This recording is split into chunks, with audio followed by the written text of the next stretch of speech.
Welcome to ji centric. और ये crash course चल रहा है, इसमें हम लोग 19 क्वेश्चन खत्म कर चुके हैं। आपकी स्क्रीन पर क्वेश्चन नंबर 20 लिखा हुआ है और पढ़ के आ रहे हैं हम लोग बेसिक सॉल्विंग टेक्निक। जितने भी बेसिक सॉल्विंग, किसी भी सर्किट या किसी भी नेटवर्क को सॉल्व करने के लिए जितने भी बेसिक चीजें चाहिए, बेसिक टूल्स चाहिए, उन सबका हम लोग प्रैक्टिस कर रहे हैं और क्रैश कोर्स में बहुत जल्दी जल्दी चीजें कर रहे हैं।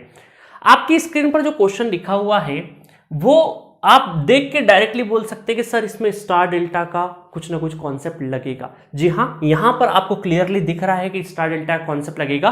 बट मैं आपको कुछ गोल्डन रूल बताना चाहूंगा।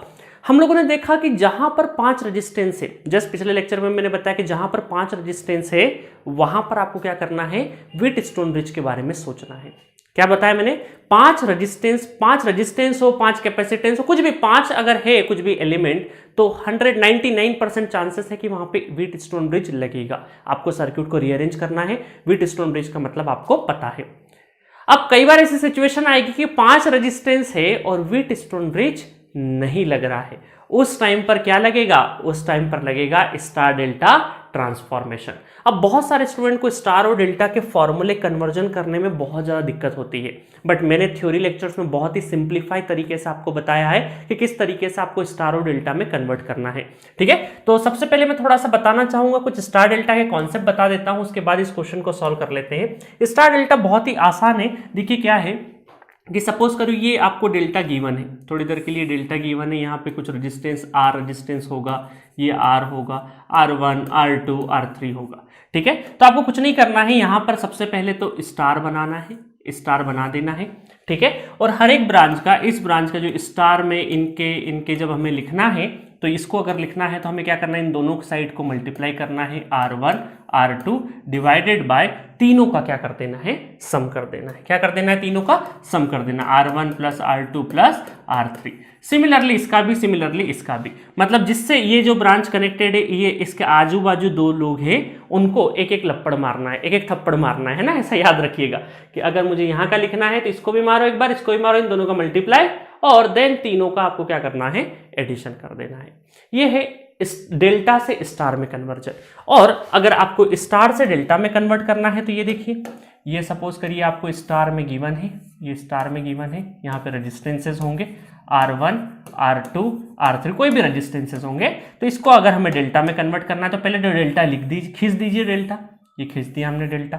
ठीक है, और जिससे ये दोनों कनेक्टेड है, इस ब्रांच से और इस ब्रांच से कनेक्टेड है, R1 और R2 से कनेक्टेड है ये दोनों, ये वाली डेल्टा की ये वाली जो ब्रांच है वो R1 और R2 से कनेक्टेड है।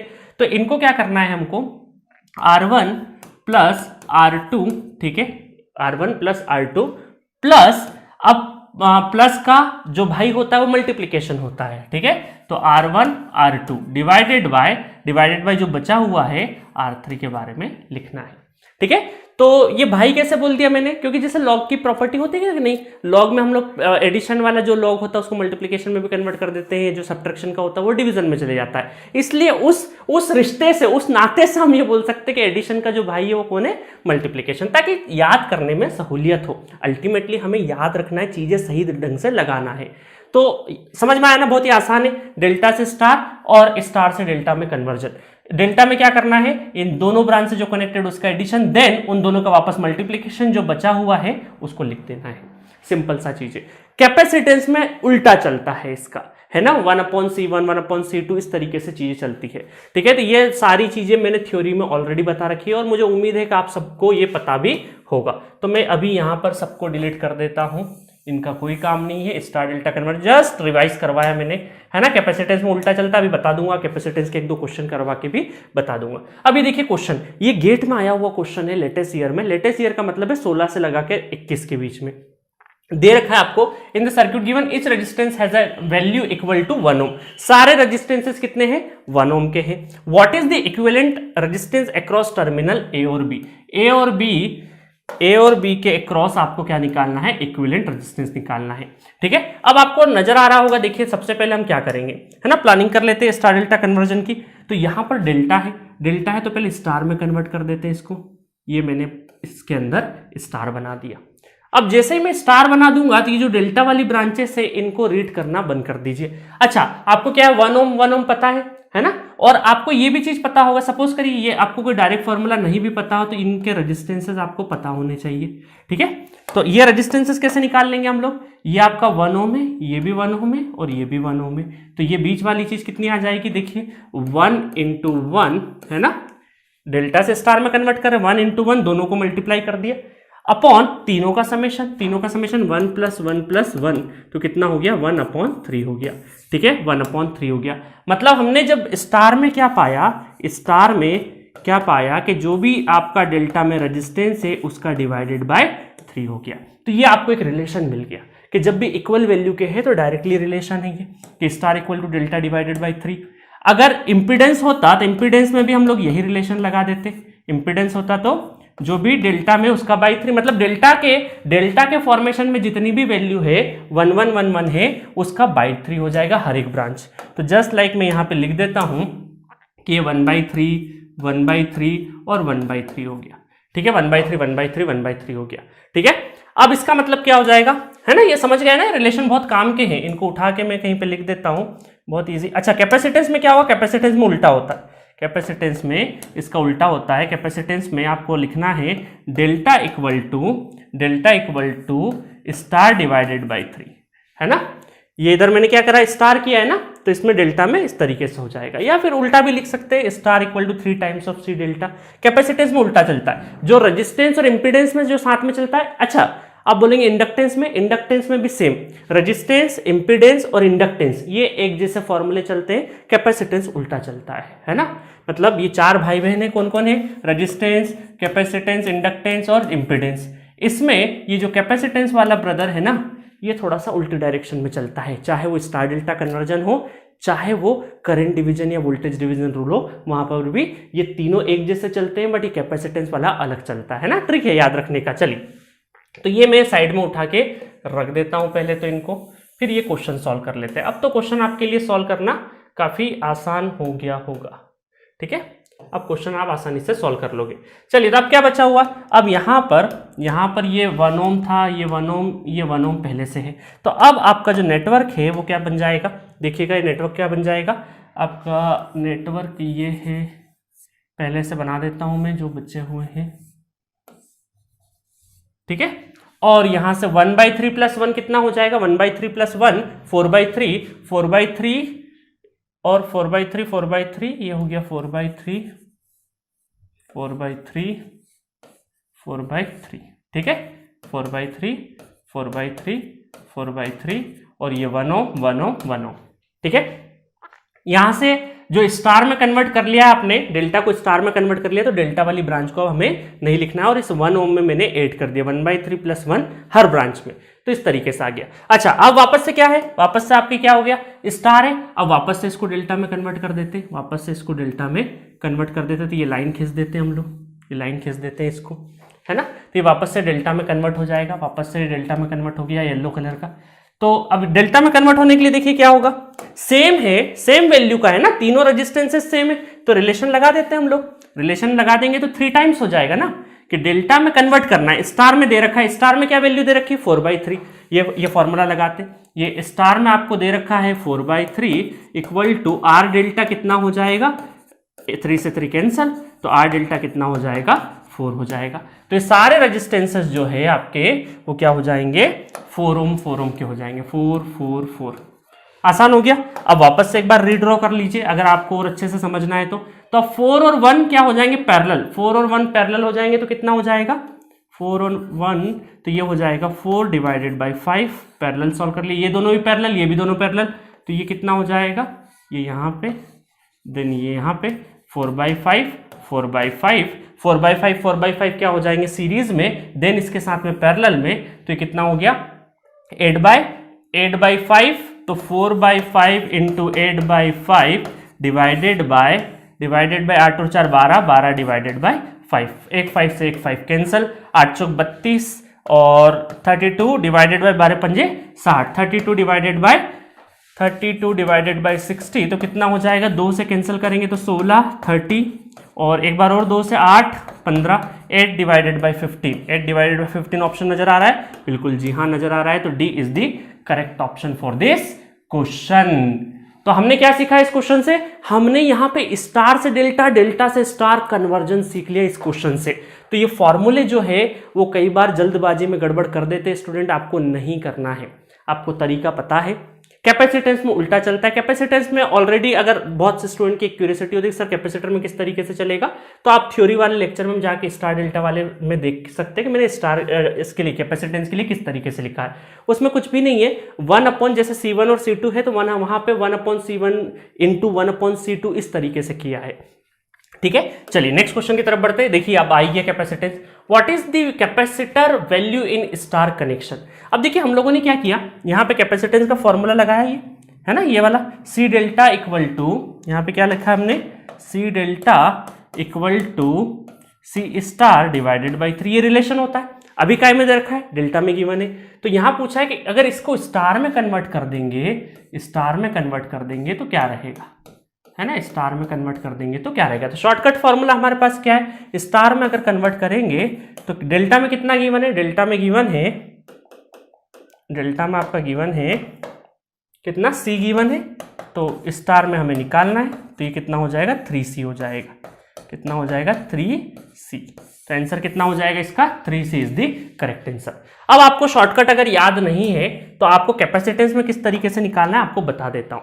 कैपेसिटेंस में सपोज करो मुझे ये C1 निकालना है ना, C1 निकालना है थोड़ी देर के लिए, तो C1 निकालना है अगर मुझे, तो क्या करना पड़ेगा, ये दोनों आपस में जो C है ना, ये दोनों आपस में जो कनेक्टेड है, तो 1/C into 1/C divided by 1/C plus 1/C plus 1/C, और ये इक्विवेलेंट आपका आ जाएगा, तो कितना हो जाएगा यहाँ से, ये हो जाएगा 1/C स्क्वायर डिवाइडेड बाय, नीचे कितना हो जाएगा 3 डिवाइडेड बाई C, तो एक C से एक C कैंसिल हो गया, तो यहाँ पर आपका क्या बचेगा 1/3C बचा, और इस साइड में हम लोग इक्विवेलेंट जो निकाल रहे हैं वो आपका क्या रहेगा 1/C1 रहेगा। तो इसका मतलब है कि 1/C1 इक्वल टू 1/3C, ठीक है, और इसको उल्टा कर देंगे तो C1 इक्वल टू कितना हो जाएगा, C1 इक्वल टू 3C के बराबर।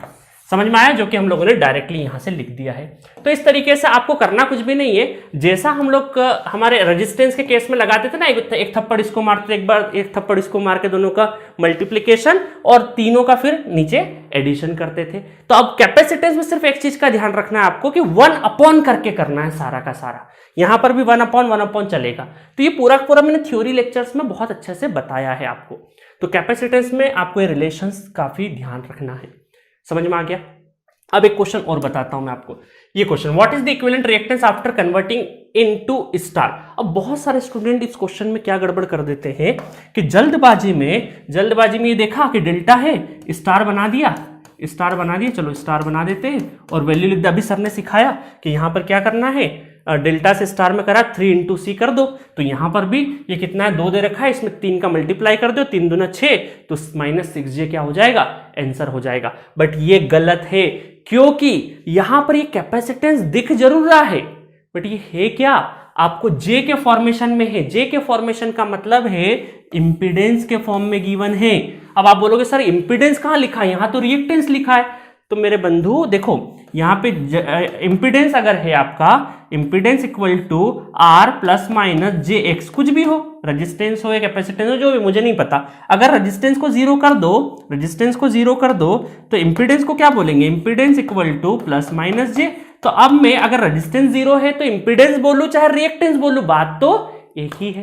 तो इसका मतलब है कि इंपीडेंस के फॉर्म में रिएक्टेंस हो चाहे इंपीडेंस हो, वो आपका काय में जाएगा, वो रेजिस्टेंस जैसा ट्रीट करेगा। इसका मतलब है रेजिस्टेंस जैसा ट्रीट करेगा, इसका मतलब क्या हो जाएगा, आपका ये वाला रिलेशन लगेगा। देखो बताता हूं, ये जो रेजिस्टेंस और इंपीडेंस की जो रिलेशन है उसके जैसा लगेगा। तो डिवाइडेड बाय 3 हो जाएगा, ठीक है, डिवाइडेड बाय 3 हो जाएगा। तो इसका मतलब है 2 डिवाइडेड बाय 3। तो ए ऑप्शन आपका क्या हो जाएगा, करेक्ट हो जाएगा। क्या हो जाएगा, -2J डिवाइडेड बाय 3। तो ए इज द करेक्ट ऑप्शन। तो सिंबल देख के कई बार हमें लगता है कैपेसिटर गिवन है और कैपेसिटर का रिलेशन लगा दिया। J अगर आ जाए तो वो ओमिक वैल्यू कन्वर्ट हो चुकी है, उसको इंपीडेंस रिएक्टेंस जैसा या रेजिस्टेंस जैसा ट्रीट करना है। समझ में आ गया चीज। चलो, तो ये आपको स्टार डेल्टा के सारे फॉर्मूले क्लियर हो गए हैं। नेक्स्ट चलते हैं, एक बहुत बेहतरीन क्वेश्चन 2017 में आया हुआ है। A connection is made consisting of resistance A is series with parallel combination of resistance B and C. तो पहले 2.5 लाइन पढ़ के हम लोग सबसे पहले तो इसका वो बना देते हैं इक्विवेलेंट सर्किट। तो ये क्या बोल रहे हैं, एक ए रेजिस्टेंस है, आर ए रेजिस्टेंस जिसको बोले हैं, वो सीरीज में कनेक्टेड है किसके, पैरेलल कॉम्बिनेशन ऑफ आरबी और आरसी।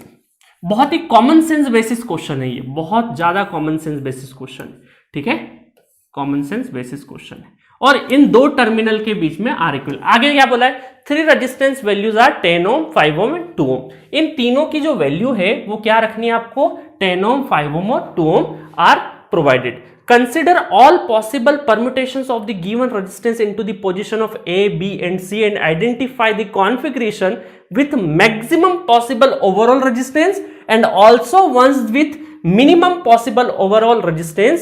आपको क्या करना है, इस कॉम्बिनेशन से ये जो 3 वैल्यू गिवन है 10 ओम, 5 ओम, 2 ओम, इनको रख रख के आपका इन दो टर्मिनल, इस टर्मिनल को A और B टर्मिनल बोल देते हैं हम लोग।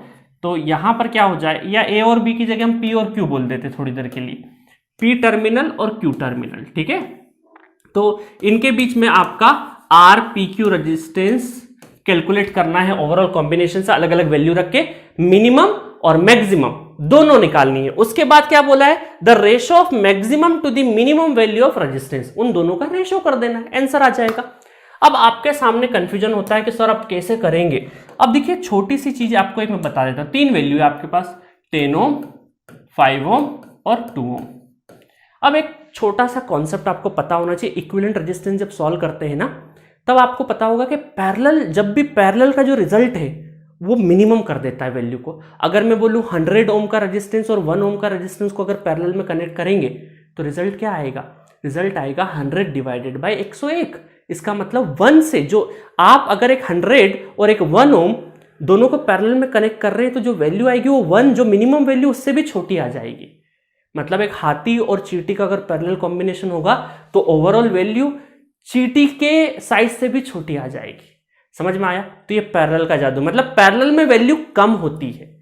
और सीरीज में क्या होगा, सीरीज में जो भी 100 और 1 ओम को ऐड करोगे तो इंक्रीज ही होगी वैल्यू, जो आपकी मैक्सिमम वैल्यू उससे भी ज्यादा होगी। मतलब सीरीज के कॉम्बिनेशन में आपकी वैल्यू ज्यादा मिलेगी और पैरेलल का कॉम्बिनेशन कम होगा, सॉरी पैरेलल का कॉम्बिनेशन होगा तो वैल्यू कम मिलेगी।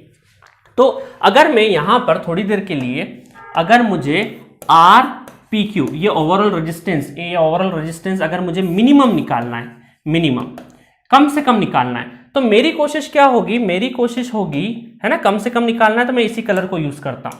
मेरी कोशिश होगी कि पैरेलल में ज्यादा बड़ी वैल्यू रखी जाए ताकि ओवरऑल रिजल्ट कम आ जाए, ठीक है। और इसमें सब सीरीज में कम से कम रखी जाए, तो कम से कम वैल्यू कौन सी है, 2 ओम है। और फिर पैरेलल में कुछ भी रख दो, भले 10 ओम यहां रख दो या 5 यहां, कोई फर्क नहीं पड़ता है ना, ऊपर नीचे भी हो जाएगा तो भी कोई दिक्कत नहीं है। तो इसका मतलब 10 और 5 इनका पैरेलल, तो 2 प्लस इन दोनों का पैरेलल कितना हो जाएगा, 50 डिवाइडेड बाई 15, ठीक है, 50 डिवाइडेड बाई 15, इन दोनों का पैरेलल कॉम्बिनेशन हो जाएगा। तो ये मिनिमम वैल्यू आ जाएगी।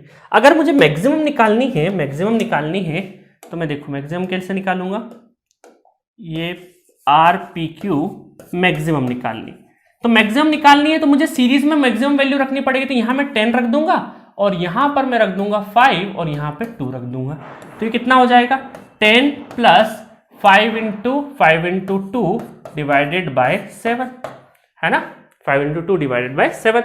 तो अब इनकी वैल्यू कितनी कितनी आ जाएगी, तो यहां पर आपका आ जाएगा ये तकरीबन इसको जब कैलकुलेट कर लेंगे तो ये 0.33 और ये रिजल्ट आ जाएगा आपका 10 डिवाइडेड बाय 7 और प्लस आ जाएगा आपका 10, 11.428, ठीक है। अब रेशो करना है, रेशो किस किस का करना है, मैक्सिमम और मिनिमम का रेशो करना है। तो इसका मैक्सिमम और मिनिमम का रेशो कर देंगे तो आपका रिजल्ट आ जाएगा R maximum upon R minimum, और मैक्सिमम कितना है 11.428 डिवाइडेड बाई 5.33, ठीक है। तो 5.33 तो आ जाएगा 2.144 इज द आंसर। समझ में आया? तो बहुत ही इजी क्वेश्चन था, सिर्फ और सिर्फ इसमें आपको कॉमन सेंस लगाना था सीरीज और पैरेलल का, बाकी गेट में पूछा हुआ क्वेश्चन है।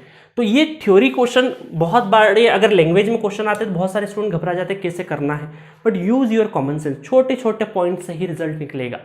एग्जाम में कोई बहुत बड़ी चीजें नहीं करना है आपको, ये छोटे छोटे जो पॉइंट्स है, छोटे छोटे बेसिक कॉन्सेप्ट, उनका ध्यान रखना है बहुत अच्छे से और क्वेश्चन बनेगा। ठीक है, कॉन्फिडेंस रखिए, सिर्फ और सिर्फ जो पढ़ा है, जो सीखा है उसको अप्लाई करना है बिना प्रेशर से, इतना ध्यान रखना है। नेक्स्ट क्वेश्चन है आपका, अब हम लोग नेक्स्ट सेगमेंट की तरफ बढ़ते हैं। अब हम लोग पढ़ेंगे कुछ करंट डिवीजन रूल या वोल्टेज डिवीजन रूल के बारे में। अब मैं करंट डिवीजन वोल्टेज डिवीजन तो नहीं पढ़ाने से रहा, क्योंकि आपको फॉर्मूला लिखाने की जरूरत नहीं है, आपको पता है, आपको ये पता है ना कि रेजिस्टेंस में, इंडक्टेंस में और इंपीडेंस में सेम फॉर्मूले चलते हैं करंट डिवीजन में, बट कैपेसिटेंस में फॉर्मूला थोड़ा सा उल्टा चलता है। इतना समझ में आया? अब मैं फॉर्मूले बताने के उसमें नहीं हूं, आपको पता है करंट डिवीजन के और वोल्टेज डिवीजन के कैसे हैं। ठीक है, चाहो तो एक रेजिस्टेंस के लिए मैं बता देता हूं थोड़ी देर के लिए, चलो एक बता देता हूं आपके लिए कि मान लेते हैं दो रेजिस्टेंस है R1 और R2, ठीक है, और मुझे I1 करंट निकालना है और I2 करंट निकालना है, और ये टोटल करंट मुझे यहां से गिवन है। करंट डिवीजन मतलब ये जो करंट है ये डिवाइड हो रहा है, तो मुझे करंट I1 निकालना है। तो I1 निकालना है तो जिसमें न्यूमरेटर में क्या आएगा, न्यूमरेटर जिसमें नहीं निकालना वो ऊपर, और ओवरऑल का एडिशन R1 प्लस R2 और टोटल का मल्टीप्लाई। तो रेजिस्टेंस, इंडक्टेंस और इंपीडेंस में न्यूमरेटर में वो पैरामीटर आएगा जिसका वैल्यू हमें, जिसमें करंट नहीं निकालना है ना, और बाकी एडिशन हो जाएगा और टोटल करंट आ जाएगा। इंडक्टेंस में भी सेम, इंपीडेंस में। कैपेसिटेंस में जिसका आपको निकालना है, सपोज करो I1 निकालना है और आपका कैपेसिटेंस यहाँ C1 और C2 गिवन है, तो ऊपर आपका C1 आएगा। ठीक है, बस इतना सा अंतर रहेगा। बाकी सेम वोल्टेज डिवीजन रूल में भी वही चलता है, आपके रेजिस्टेंस, इंडक्टेंस, इंपीडेंस में सेम फॉर्मूला, कैपेसिटेंस में उल्टा चलता है। सपोज करिए मैं वोल्टेज डिवीजन में बता ही देता हूं आपको। वोल्टेज डिवीजन सपोज करिए ये आपका वोल्टेज V है और ये दो ब्रांच में आपका डिवाइड हो रहा है थोड़ी देर के लिए। ठीक है, दो ब्रांच में, ये R1 ये R2, तो ये V1 और ये V2। तो यहां पर अगर मुझे V1 निकालना है तो वोल्टेज डिवीजन में क्या होता है, ये ओवरऑल वोल्टेज डिवाइड हो रहा है ना, वोल्टेज डिवाइड हो रहा है, तो जिसमें निकालना उसका पैरामीटर ऊपर ही, और R1 प्लस R2 एडिशन और टोटल V, है ना। तो यहां पर रेजिस्टेंस, इंडक्टेंस, इंपीडेंस, इनमें जिसका निकालना वो ऊपर है ना, और नीचे की साइड में तो आपको समेशन करना है। कैपेसिटेंस में उल्टा है, जिसमें नहीं निकालना वो ऊपर है भैया। समझ में आया? करंट डिवीजन वोल्टेज डिवीजन का छोटा सा रूप। चलिए अब इसी के बेसिस पे क्वेश्चन है आपको, find the steady state current eight I1 and I2। ये क्वेश्चन मैं ऑलरेडी थ्योरी लेक्चर में भी कराया हूँ, बहुत ही मजेदार क्वेश्चन है, और वहां पर मैंने बकेट का कॉन्सेप्ट भी समझाया है। अब देखिए डीसी दिया है तो इंडक्टर क्या हो जाते हैं, शॉर्ट हो जाते हैं। अब बहुत सारे स्टूडेंट का मानना है कि सर शॉर्ट का मतलब क्या हो गया, वायर जल जाना। ऐसा कतई नहीं है। शॉर्ट का मतलब क्या होता है कि ये देखिए, शॉर्ट का मतलब मैं बता देता हूँ, ये 18 वोल्ट, ठीक है, और ये 2 ओम, ये शॉर्ट हो गया, ये लाइन भी शॉर्ट हो गई और ये लाइन भी शॉर्ट हो गई। इंडक्टर शॉर्ट हो गया डीसी पे, स्टेडी स्टेट पे, और इसकी कैपेसिटी 300 थी और इसका 600 था। अब देखिए शॉर्ट का मतलब है, शॉर्ट सर्किट का मतलब वो वायर, वो जो कैपेसिटर था वो जला नहीं है, उसका सिग्निफिकेंस खत्म हो गया है। मतलब जो कैपेसिटर की जो प्रॉपर्टी क्या होती है, वो चेंज इन करंट को अपोज करता है, बट कब तक करेगा, जब तक उसकी कैपेसिटी होगी। उसकी कैपेसिटी 300 और 600 की थी, जब उसकी कैपेसिटी फुलफिल हो गई फिर वो क्या करेगा, अपोज करना बंद कर देगा और करंट फ्लो कराते रहेगा, जैसा आएगा वैसा ही करंट फ्लो कराते रहेगा। ठीक है, तो दैट इज दी प्रॉपर्टी। मैंने आपको थ्योरी लेक्चर में एक बकेट वाला नल से 2 बाल्टियां रखी है और फिर बाल्टी जब फुल हो गई तो उसका, उस बकेट का सिग्निफिकेंस खत्म हो गया है ना, ये वाला एग्जाम्पल भी कराया था मैंने वहां पे थ्योरी लेक्चर्स में। ठीक है, तो वो आपको ध्यान रखना है। तो यहां पर स्टेडी स्टेट डीसी दिया है तो शॉर्ट सर्किट हो गया स्टेडी स्टेट पे, बट यहां पर करंट स्टिल फ्लो करेगा। तो ओवरऑल में अगर करंट निकालना, टोटल करंट निकालना, मुझे टोटल करंट निकालना है, तो टोटल करंट में क्या होगा, टोटल करंट आपका क्या हो जाएगा, ये तो शॉर्ट सर्किट हो गया, तो आपका टोटल करंट जो होगा वो हो जाएगा 18 डिवाइडेड बाई 2, तो 9 ampere is the total current. तो ये हो गया आपका टोटल करंट। अब ये अपनी अपनी कैपेसिटी से I1 और I2, बहुत सारे स्टूडेंट यहाँ पे दोनों करंट को सेम लिख देते हैं, बट ऐसा नहीं करना है, क्योंकि इंडक्टेंस की जो वैल्यू वो डिफरेंट है, तो यहाँ पे डिफरेंट कैपेसिटी का करंट जाएगा, यहाँ पे डिफरेंट कैपेसिटी, क्योंकि दोनों का कैपेसिटी अलग अलग है। ठीक है, चलिए तो अब I1 करंट अब तो निकाल ही लोगे। I1 करंट कितना आ जाएगा, I1 करंट आ जाएगा आपका, जिसमें नहीं निकालना वो पहले 6 divided by 3 plus 6 into overall कितना हो गया, 9 हो गया। तो ये 9 कैंसिल, तो ये हो गया 6 एम्पेयर, और सेकंड वाले में लगाने की जरूरत नहीं है, ये 9 एम्पेयर है तो ये 6 हो गया, तो ये डेफिनेटली 3 होगा। करंट डिवीजन से भी निकाल लेना। तो ये सिंपल सा करंट डिवीजन के बारे में आपको पता होना चाहिए, ये एक मेन चीज थी जो मैंने बता दी है। नेक्स्ट चलते हैं, चलिए नेक्स्ट क्वेश्चन की तरफ बढ़ते हैं। Question number 25, find out energy stored in the capacitor eight steady state. आप सबको पता है कि इंडक्टर शॉर्ट होता है तो कैपेसिटर क्या होता है, ओपन होता है स्टेडी स्टेट पे, तो ये हो जाएगा ओपन, यहाँ पे ओपन हो गया। 2 फैराड की इसकी कैपेसिटी है, ठीक है, तो ओपन सर्किट हो गया, ओपन सर्किट हो गया। अब ये वीसी वोल्टेज निकालना है। अब वोल्टेज निकालना मतलब हमें केवीएल घूमना पड़ेगा। केवीएल चाहे ऊपर घूमो चाहे नीचे घूमो। सपोज करो मैं यहाँ पे केवीएल के सिंबल अपनी तरफ से बना देता हूँ, है ना। ये वोल्टेज पोलरिटी कैसे बना दी मैंने, अपने से बना दी। अगर ये वोल्टेजेस निगेटिव होंगे इसका मतलब मैंने पोलरिटी गलत एज्यूम करिए, पॉजिटिव आ गए तो सही एज्यूम करिए। तो ये वोल्टेज V60 ओम है ना, और इसको बोल दिया मैंने V20 ओम। इसका मतलब मैंने यहाँ पे केवीएल लगा दूंगा अगर, तो मेरा केवीएल लगा के क्या आ जाएगा, V60 minus VC minus V20 equal to 0। इसका मतलब VC इक्वल टू कितना हो जाएगा, V60 माइनस V20। मतलब अगर मैंने यहां पर वोल्टेज निकाल लिया तो मेरा एनर्जी बड़ी आसानी से काउंट हो जाए, क्योंकि आपको पता है एनर्जी क्या होता है, एनर्जी होता है हाफ CV स्क्वायर। मतलब energy in the capacitor depends on the voltage across that capacitor. उस कैपेसिटर के अक्रॉस कितना वोल्टेज है उसके बेसिस पे आप एनर्जी निकाल सकते हैं हाफ CV स्क्वायर करके। अब वोल्टेज निकालना है, केवीएल घूमना है, इसका मतलब ये दोनों वोल्टेज आपको पता होने चाहिए, समझे। अब देखिए यहां पर मैंने क्या किया, ये 100 वोल्ट है, तो मैंने बताया था कि पैरेलल में ये 100 वोल्ट है पूरा, तो इसके अक्रॉस भी पूरे पे 100 वोल्ट रहेगा, और ये 100 वोल्ट यहां पर भी रहेगा, और यहां पर तो करंट 0 जाएगा क्योंकि ओपन सर्किट है। तो ये 100 वोल्ट इन दोनों में डिवाइड होगा, ये 100 वोल्ट इन दोनों में भी डिवाइड होगा। तो क्यों ना हम वोल्टेज डिवीजन रूल लगा कि ये 100 वोल्ट इन दोनों में डिवाइड कर देते हैं और इधर इन दोनों में डिवाइड कर दे, तो इन दोनों के वोल्टेज आ जाएंगे, केवीएल घूम जाएंगे, वोल्टेज आ जाएगा।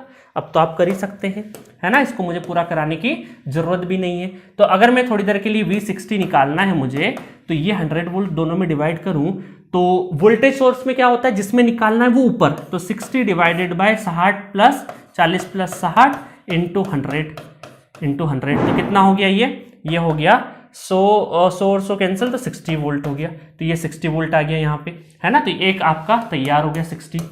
मुझे फिर 20 निकालना, तो ये 100 वोल्ट इन दोनों में डिवाइड हो रहा है, तो ये कितना हो जाएगा, V20 निकालना है तो 20 डिवाइडेड बाय 20 प्लस 30 इंटू 100, तो 30 और 20 कितना हो गया, 50 दूना 100, मतलब कि 40 हो गया, ये 40। तो यहाँ पर 40 हो गया, ये बचा कितना, 20 वोल्ट बचा है आपका। तो ये हो जाएगा 1/2, कैपेसिटेंस कितना है, 2 फैराड है, 20 का स्क्वायर कितना हो जाएगा, 400, 2 से 2 कैंसिल, तो कितना हो गया, 400 joule is the correct answer for this question. मजा आया। तो आपने क्या सीखा, voltage division, current division rule बहुत इंपॉर्टेंट है। किस तरीके से लगते, कई बार हड़बड़ाहट में फॉर्मूले नजर नहीं आते हमें, आई बात समझ में। तो बहुत सारी चीजें हैं, बहुत सारी दिक्कतें हैं, आपको पता होना चाहिए। अच्छा मान लो एनर्जी वगैरह पूछते हैं इंडक्टर में, तो हाफ LI स्क्वायर लगा देते, इधर हाफ CV स्क्वायर लगा दिया। Voltage division, current division rule clear है। नेक्स्ट क्वेश्चन बहुत ही अच्छा क्वेश्चन है, ये आपको ट्राई करना है, ठीक है। फिर भी मैं सॉल्यूशन करा देता हूं। अब देखिए इस क्वेश्चन को बहुत सारे लोग नोडल से भी करने की कोशिश करते हैं, बट मैं नोडल को अभी बीच में नहीं ला रहा हूं, क्योंकि अभी मैं एडवांस जो सॉल्विंग टेक्निक है वो भी पढ़ाऊंगा, उसके ऊपर क्वेश्चंस कराऊंगा। अभी सिर्फ बेसिक सॉल्विंग टेक्निक जो है हमारी, उसी के ऊपर मैं क्वेश्चंस करवा रहा हूं आपको, ठीक है। अच्छा नोडल में करते तो मैं आपको बता देता कि यहाँ देखिए नोडल में बहुत सारे स्टूडेंट इसको 10 वोल्ट कंसिडर कर लेते, फिर इन दोनों को एक ही पोटेंशियल कंसिडर करके आप कर सकते थे नोडल से, बट अभी मैं नोडल पे नहीं जाऊंगा। अब देखिए इसको करने के कई सारे अलग अलग तरीके हैं, बट मैं आपको एक शॉर्टेस्ट सिंपल तरीका बताऊंगा। पहली चीज, ये करंट आपको निकालना है ना, मैं थोड़ा जूम कर देता हूं। ये करंट निकालना है, तो आपको क्या पता होना चाहिए, आपको यहाँ का करंट अगर आपने कैलकुलेट कर लिया, यहाँ का, और यहाँ का कैलकुलेट कर लिया करंट, तो ये करंट कौन सा कहलाएगा, I3 ओम करंट, और ये करंट कहलाएगा I4 ओम करंट। तो अगर मैं यहाँ पर कहाँ पे, यहाँ पर ए पॉइंट पे KCL लिख दूं, ए पॉइंट पे KCL एट ए लिख देता हूं, तो कितना हो जाएगा, KCL लिख दूंगा तो कितना हो जाएगा, इनकमिंग कितना है, इनकमिंग है I3 ओम, और I3 और कितना हो जाएगा इनकमिंग प्लस आई और आउट गोइंग है I4। तो I कितना हो जाएगा, I हो जाएगा I4 माइनस I3। तो आपको अल्टीमेटली I3 और I4 करंट कैलकुलेट करना है, ये I करंट आ जाएगा। ठीक है, बड़ी आसानी से। अब देखिए किसको कैलकुलेट करने का तरीका बताता हूं। सबसे पहले मुझे एक चीज बताइए, अगर यहां का टोटल करंट अगर आप फाइंड आउट कर लो किसी तरीके से, और ये क्या शॉर्ट सर्किट वायर है या डमी वायर है, सबसे पहले तो ये पहचानो शॉर्ट सर्किट या डमी वायर है। शॉर्ट सर्किट वो होता है जो किसी वो वाला जो वायर है जिसको आप शॉर्ट सर्किट एज्यूम कर रहे हैं वो एग्जैक्टली पैरेलल होना चाहिए। तो क्या इन दोनों के एग्जैक्टली पैरेलल है? नहीं है, इन दोनों के नहीं है। इसका मतलब ये क्या है, डमी वायर है। डमी वायर है, इसका मतलब क्लब कर सकते हैं। इसको क्लब करके कुछ इस तरीके से आप बना सकते हैं। इसको क्लब करके आप जो सर्किटरी है वो कुछ इस तरीके से शो कर सकते हैं। ये क्लब कर दिया मैंने, ठीक है। मुझे नहीं पता इस बीच में क्या हो रहा है ना, मैंने क्लब कर दिया बस खाली, और ये ठीक है, क्लब करके ऐसा कर सकते हैं। तो मेरा टोटल करंट निकल आएगा। अब जो टोटल करंट पूरे इंटायर सर्किट में जाएगा तो निकलेगा भी कितना, टोटल करंट ही निकलेगा। निकलेगा भी कितना, टोटल करंट निकलेगा। अब मैं क्या करूंगा बड़ी चालाकी से कि ये जो क्लब किया हुआ मैंने वायर यहां पे, मुझे इसके बीच में नहीं पता कुछ क्या हो रहा है क्या नहीं हो रहा है, तो यहां पर 1 ओम है, यहां पे 3 ओम है, और ये अगर I टोटल करंट आ जाता है तो मैं करंट डिवीजन रूल लगा के ये I3 करंट निकाल सकता हूं। पहले टोटल कैलकुलेट कर लेता हूं। टोटल कैलकुलेट करना बड़ा आसान है। क्यों आसान है? क्योंकि ये दोनों आपके काय में है, पैरेलल में। तो 1 × 3 क्या है, पैरेलल में कितने कैलकुलेट हो जाएंगे, क्योंकि डमी वायर हो गए ना। अब देखियो दोनों पैरेलल 2 और 3, 2 और सॉरी 4, 2 और 4। तो ये दोनों पैरेलल कर दो, ये दोनों पैरेलल कर दो, देन सीरीज कर दो, है ना। सीरीज कर दोगे तो टोटल करंट जो आ जाएगा, टोटल करंट वो आपका जो वोल्टेज जो है 10 डिवाइडेड बाय टोटल रेजिस्टेंस। ठीक है, तो मैं डायरेक्टली लिख देता हूं, इसका आंसर मेरे पास कैलकुलेट किया हुआ है, ये है आपका 4.80 एम्पेयर। ठीक है, 4.80 एम्पेयर आपका टोटल करंट आएगा, आप इसको सॉल्व करेंगे तो। फिर आप करंट डिवीजन लगाएंगे, करंट डिवीजन लगाएंगे तो I3 कितना आ जाएगा, I3 आ जाएगा मेरे पास जो कैलकुलेट किया हुआ, देखिए 1/3 + 1 इंटू टोटल कितना 4.80, तो ये हो जाएगा I3 कितना आ जाएगा, I3 आ जाएगा 1.2 एम्पेयर, 1.2 एम्पेयर आ जाएगा। सिमिलरली जो आपने जैसे यहाँ पे ये I टोटल वापस निकलेगा, तो ये जो I टोटल कहाँ से निकल रहा है, इन दोनों ब्रांच से ही निकल रहा है। तो करंट डिवीजन क्या हम उल्टा भी तो लगा सकते हैं ना, बिल्कुल लगा सकते हैं, है ना।